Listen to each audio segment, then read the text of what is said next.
Magandang umaga, magandang tanghali, magandang hapon, magandang gabi sa inyo pong lahat. It's me again, Angel Whisper 11, ang inyo pong lingkod na magbibigay ng mensahe sa inyo. Ito po ay personal reading po to, no? So, it's a recorded dahil nasa ibang bansa po siya. Pero syempre, hindi ko na po i-mention ang name niya. But this is a personal reading. Kaya gagawin po natin siyang private. Of course, this is confidential. So, hindi ko na lang po i-mention ang name. So, hopefully, payagan po ako na ano to, no, na ma-post or ma-upload, no, dito sa YouTube. Okay? So, nadasalan ko na po to kasi kailangan ko pong i-mention dito sa name na to yung pangalan niya and the birthday. Okay? So, bago po ako magsimula, nais ko po muna magpasalamat po sa lahat po ng patuloy na sumusubaybay ng aking YouTube, sa mga new subscribers. Maraming salamat po. And again, ito po is about na isang tao po, no, na may suspetsya po na siya po ay sinasalbahe po. So, kukuha po tayo ng mensahe doon dito sa mga cards para po dyan. Okay? Kasi kailangan ko na rin po itong i-upload since kahapon pa po ito paid. So, kailangan ko na po itong gawin. Okay? So, hindi ko na po patatagalin, and we have the true love. Okay, so it's about the love, no? It's about relationship, no?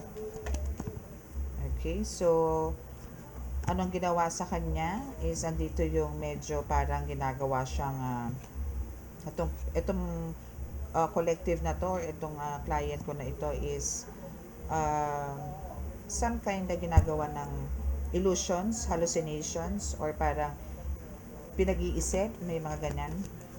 At the same time, may manipulation. It's about talaga, no, we have the sexual, alternative sexuality.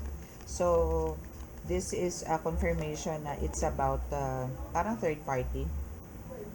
Na ang gusto nito is tipong magkaroon siya ng kabiguan, or parang alam nyo yon sa lahat ng aspeto po, no, mapapisikal, spiritual, mental, emotional. Yan po yung gusto nyo mangyari sa kanya dito.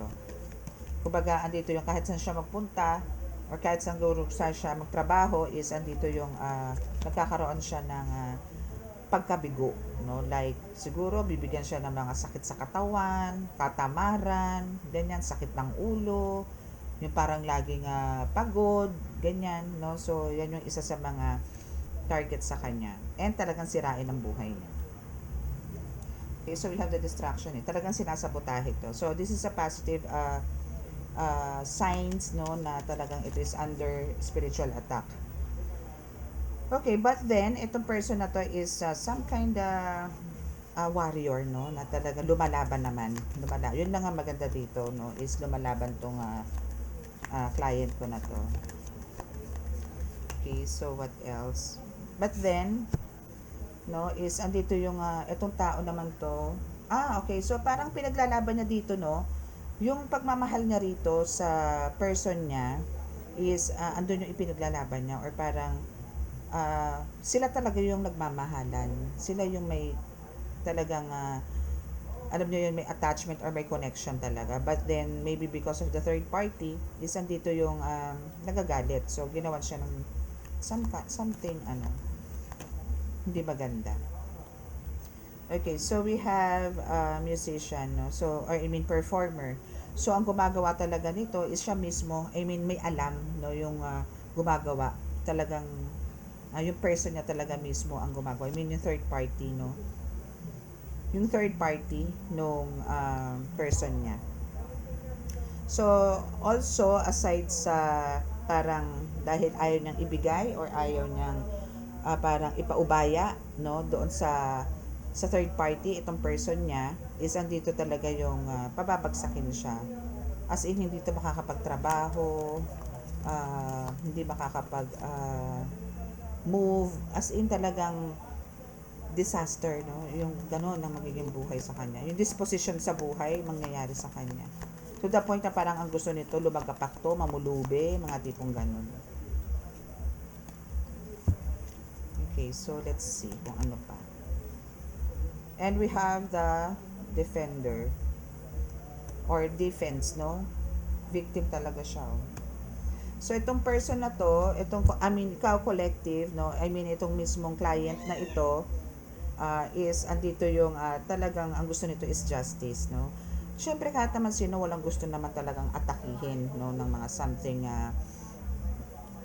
black magic, no? So andito yung kumbaga gusto niya ng hustisya about sa nangyayari sa kanya. So parang andito yung hindi niya alam kung ano yung mga ways, no, kung paano niya madedepensahan ng sarili niya dito, no?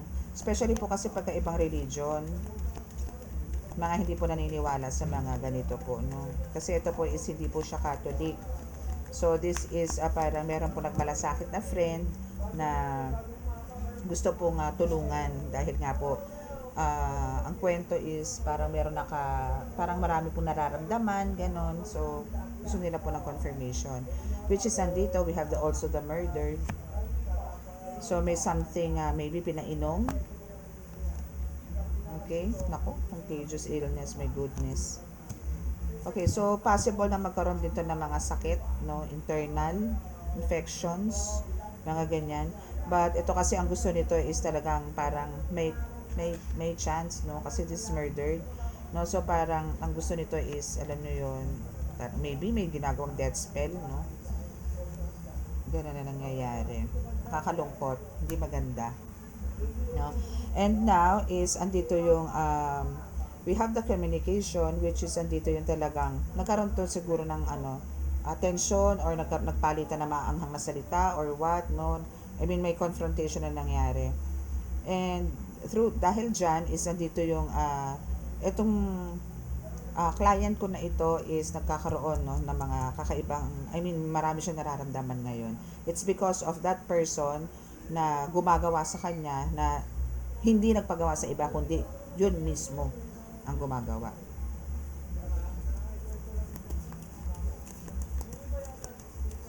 Actually, this is a ritual, no?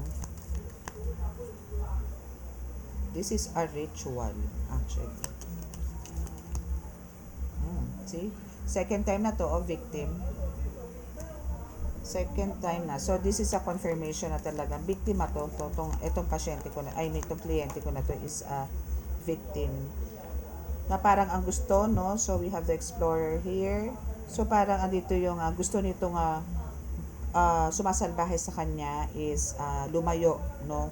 Or possible, no, kung siya ay magtatawid dagat, possible na gumaling siya. Yun lang yung way, kailangan umalis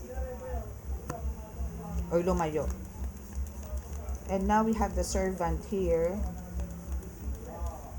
Nako, parang parang alam niyo yung tipong ang gagawin nito is mag-iisip ng mag-iisip to the point na parang ang gusto nito is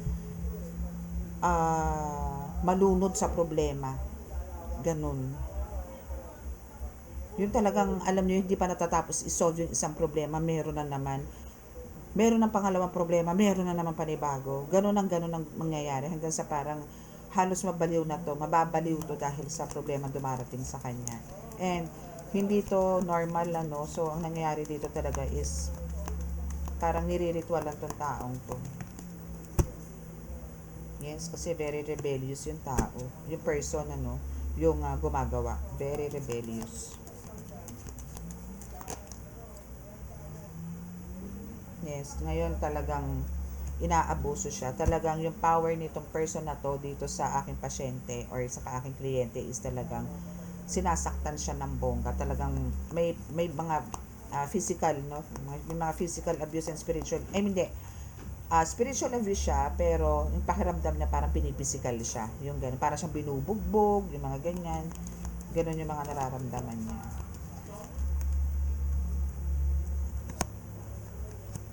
Okay, so to, actually, dati itong parang healer to before siguro, no? Dati itong, or healer siya, parang tipong marunong siyang manggamot, pero at the same time, marunong din siyang gumawa ng kaliwa. Parang ito yung tipong healer na hindi mo po pwedeng kantiin, bungangaan, yung mga tipong gano'n, kasi kung hindi, nako, meron siyang spell work na ginagawa para dito. Actually, it's a tribe, or it's a group, no? So, hindi lang to nag-iisa. So, malamang is marami rin tong kakutsaba dito sa ginagawa nga spell work. Okay, so let's see. Ano pa?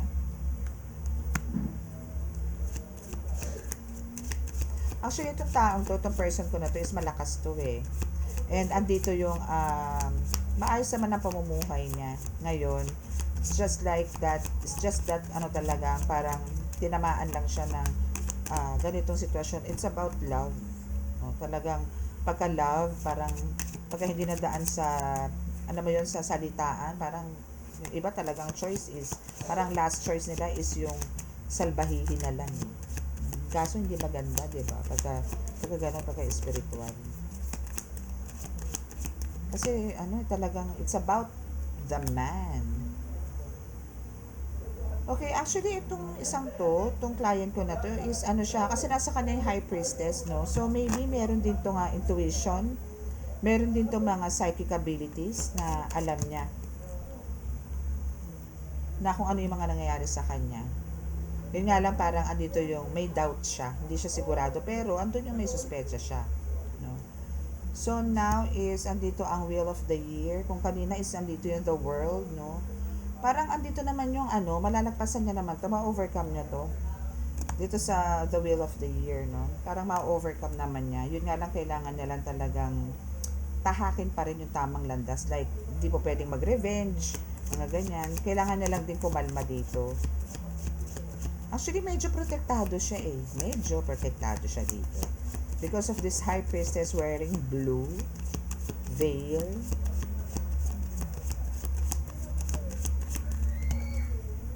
And we have this chariot.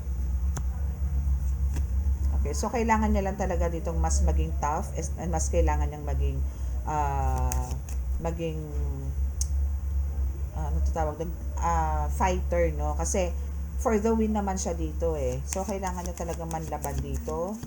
Paano niya ba ito malalabanan? Kung wala namang kakayanan itong client ko na ito, itong client ko na to, no, kung wala naman siyang kakayanan, then better na mag-consult siya sa isang healer talaga, kasi yun lang talaga ang solusyon pagka ganito eh, ganitong actually ako naman is meron naman ako mga Muslim, no, na talagang naniniwala sa mga ganito and sa paggagamot, no. Actually itong concerned citizen na to na nagpabasa, no, is also ano, a Muslim, pero andito po yung ang tiwala niya rin po sa mga ganito, sa spiritual is napakataas, kasi kahit po Muslim siya po is may kakayanan din, kaya alam niya po yung mga ganito. Yes, sabi ko na eh. So talagang ito is meron din itong spiritual gift, no? Itong itong friend, no? Itong friend ng client ko, no? So meron talaga siyang kakayanan din. And it's also because of parang dala na rin ng inggit, no? Pero ito kasi is magkakaroon pa siya ng growth eh. Itong person na to, magkakaroon pa to ng growth kasi andito rin yung Four of Pentacles na magbibigay sa kanya ng bagong pag-asa. Ay, pasensya na kayo sa medyo dumadagundong kasi may birthday party po dun sa malapit sa amin, sa may gate. Kaso, syempre po, pag birthday, alam nyo na, medyo okay to the max, no? So, yun. So, ang kailangan niya rin dito, parang aliwin ang sarili niya. Or lumabas, or alam niyo, magpunta outside. And also, para alam niyo, para malibang and hindi niya masyado maramdaman yung mga spell works, no? And also, we have the water here. Maybe, siguro merong parang holy water, no? Doon sa lugar nila, sa ibang bansa, na pwede niyang puntahan, na parang deep well, no? Kung meron man, pwede siyang maligo doon, or kumuha siya ng tubig doon, ipaligo niya. Para magkaroon siya ng, dito sa The Hanged Man, which is andito yung, kasi sa The Hanged Man is binibigyan siya dito ng palaisipan, parang andito yung andun yung sigurado na siya ay may bumabanat sa kanya, no, spiritually, pero andito yung parang still parang clueless siya, parang gano'n, parang alam niyo 50-50 na oo, 50-50 na hindi. So now is ito yung kailangan ng i-confirm, no, actually.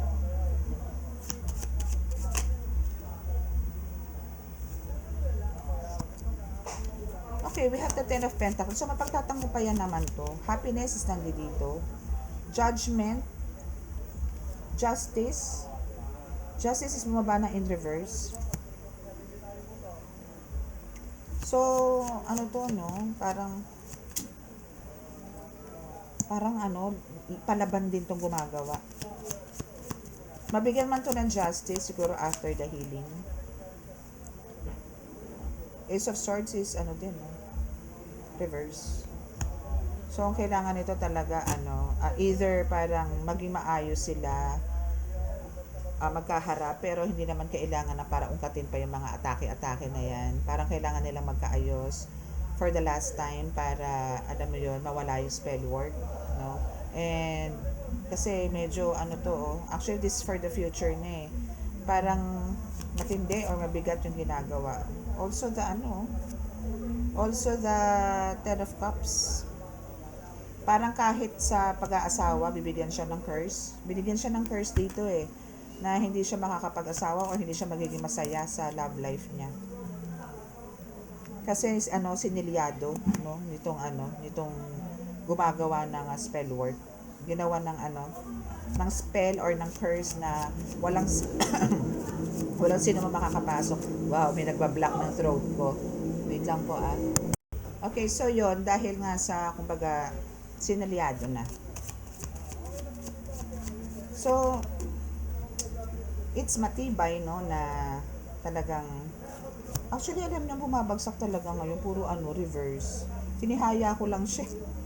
Pero reverse talaga lahat to. Talagang wala siyang pag-asang parang alam niyo yon, maging happy. Lahat lahat ng aspeto sa buhay. Lahat pero alam nyo, naka-upright yung cards ko. Pero pagka bumaba ang cards ko is lahat reverse. Parang sinasabi niya rin dito, wala magiging direksyon ng buhay na dito. Yun, we have 3 cards. 4 cards. Okay, let's get this. Kakaawa naman. Okay, so, wow. So, we have the Magician, upright.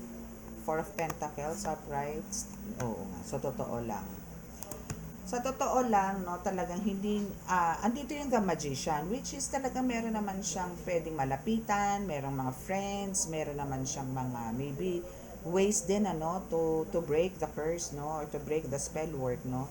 But andito yung hindi niya alam siguro, no, kung paano niya to umpisahan, anong gagamitin, sino ang lalapitan, possible na gano'n, Kasi ang natitira na lang sa kanya is strength na parang as in manlaban, no, as in lumaban dito sa mga atake na to. But aside doon is wala na, no, kasi andito talaga yung ultimo likod niya, parang alam niyo yung bigat na bigat siyang iangat yung sarili niya sa higaan, mga ganyan. Parang lagi itong masakit ang likod niya nitong taong to, no? So let's see kung ano pa yung pwede nating ibigay or ano pa yung pwede nating malaman dito sa person na to for this last card. Okay, tingnan natin.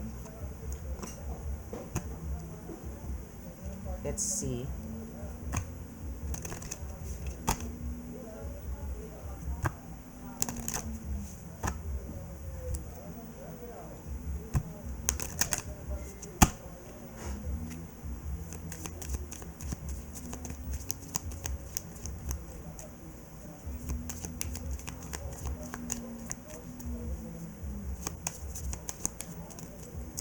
My goodness. Talagang siya, puro upright. Hindi siya tatantanan nito. Medyo mabigat to, be. Kailangan nito magpagamot. Nako, kasi parang ang dating, ang pakiwari nitong gumagawa dito sa kaibigan mo, I'm talking to you, kung sino po yung nagpapa-reading, is talagang soulmate daw sila. That's why andito hindi to maile-let go, no, nung gumagawa ng salbahihan dito sa friend mo.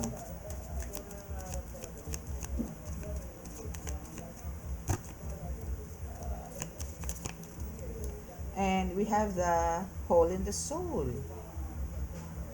Diba? So, andito yung talaga nasaktan siya ng sobra, kaya andito yung talagang nag-revenge siya sa pamamagitan ng spiritual attack.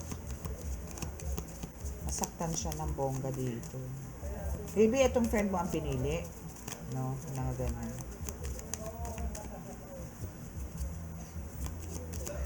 Okay, so what else? Last two cards, please. Last two cards.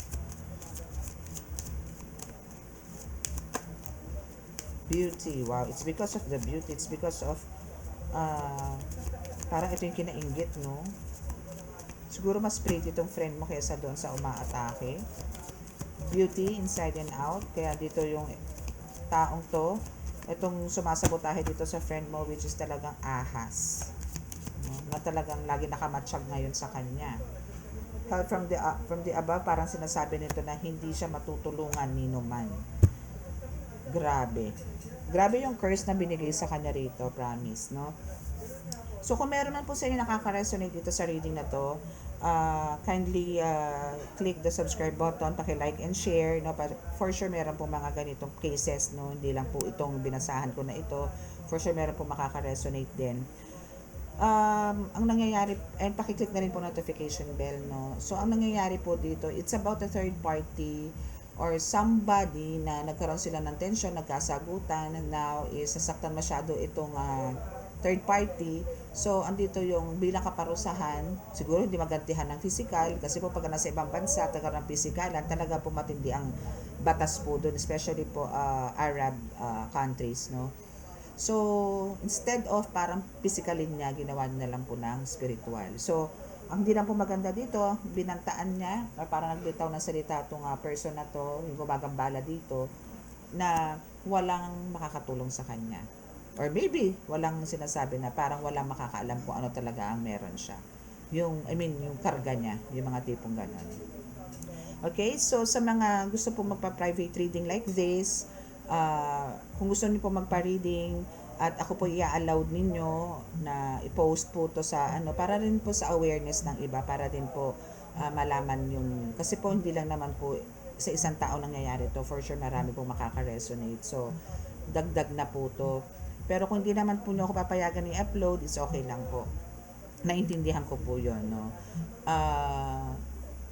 Ano pa ba? Yun po, no? So, eto po, dito po, pagtsagaan nyo po ako dito, no? Kasi kailangan ko pong mag-pray, kasi this is a negative reading. So, kailangan ko pong i-cleanse, no? Bago po tayo magsara, bago tayo magpaalam, is kailangan ko pong i-cleanse, no?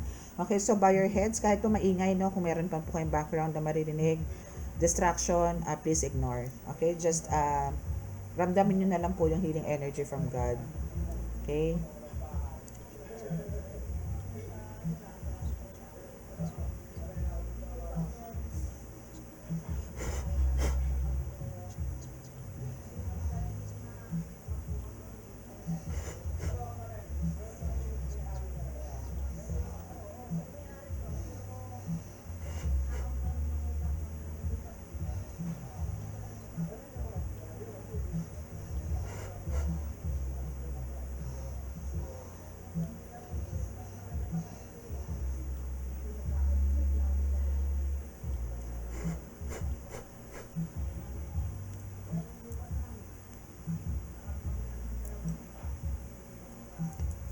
Okay, so maraming salamat po. Love, peace, and hope, and God bless. Bye!